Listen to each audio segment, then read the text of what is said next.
পূর্ববর্তী গুণের উপরে কেন লাগালাম তাত্তাকুম যেন তোমরা তাকওয়া অর্জন করতে পারো। আপনারা দেখেন যে এই রোজা কিন্তু আমাদের উপরে ফরজ করা হয়েছে। কেন ফরজ করা হয়েছে? যেন আমরা তাকওয়া অর্জন করতে পারি। তাকওয়া মানে কি? তাকওয়া মানে যদি আমি এক কথাই বলি তাহলে ভালো কাজটা করব, খারাপ কাজটা বাদ দেবো। আমার আল্লাহ আমাকে দেখতেছেন, আমি খারাপ কাজ করব না, এক পথে ভালো কাজ করব। এটি হচ্ছে তাকওয়া। আপনাদের জন্য সঠিকভাবে যদি আমি বোঝাতে চাই, তাকওয়া অর্থ আমি যে কাজটি করতেছি আল্লাহ দেখতেছেন, অতএব কাজটি খারাপ আমি কাজটি করব না। আমি এই কাজটি করতেছি আল্লাহ দেখতেছেন, এই কাজটি ভালো আমি এই কাজটি করব। এটি হচ্ছে তাকওয়া।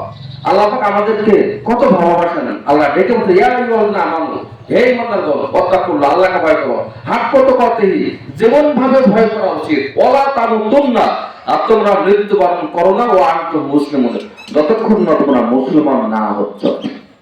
আমরা কি মনে করি? আমরা মনে করি আমরা তো সবাই মুসলমান। আল্লাহ বলতে মুসলমান না হয়ে মরো না, রাখতে কাজে ইমানদার দিলেন। তাহলে আমরা ইমান এনেছি, লা ইলাহা ইল্লাল্লাহু মুহাম্মাদুর রাসূলুল্লাহ বলে আমরা ইমান নিয়ে আসলাম। এরপর আমাদের দায়িত্ব কি হলো? আমাদের প্রথম দায়িত্ব হচ্ছে আমাদের নামাজ পড়তে হবে। তার আগে আমাদের দায়িত্ব হচ্ছে আল্লাহ বলছেন ইকরা বিসমি রাব্বিকাল লাযী খালাক, পরে তোমার প্রভুর নামে যিনি তোমাকে সৃষ্টি করছেন। কি পড়তে হবে? কোরআন পড়তে হবে। অর্থাৎ প্রত্যেকটা মুসলমানের জন্য আমাদের কোরআন পড়া ফরজ। কিয়ামতের দিন অসংখ্য মানুষ থাকবে যাদের চোখ আছে কিন্তু কিয়ামতের দিন তারা অন্ধ থাকবে। আল্লাহকে বলবে, হে আল্লাহ, আমরা তো অন্ধ কেন? আমাদের তো চোখ ছিল।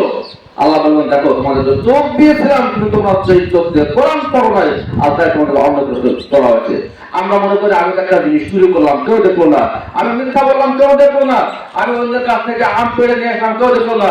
আল্লাহ বলছেন, শোনো, সাবধান হয়ে যাও। ইয়াওমা তাশহাদু আলাইহিম আলসিনাতুহুম ওয়া আইদিহিম ওয়া আরজুলুহুম বিমা কানু ইয়ামালুন।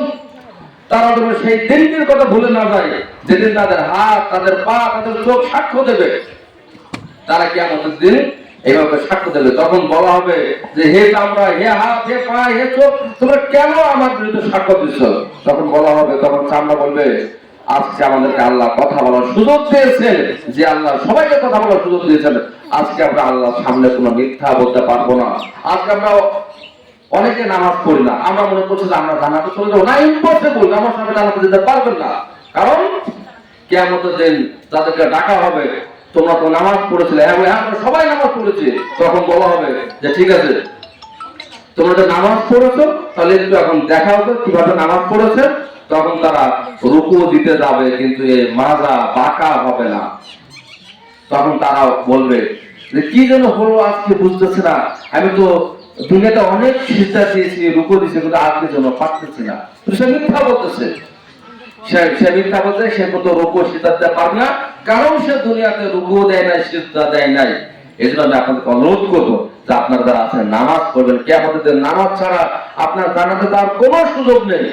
মা আয়েশা জিজ্ঞেস করলেন, হে আল্লাহর রাসূল, যেখানে কোটি কোটি বিলিয়ন বিলিয়ন লোক থাকবে, কিভাবে আপনি আপনার উম্মতকে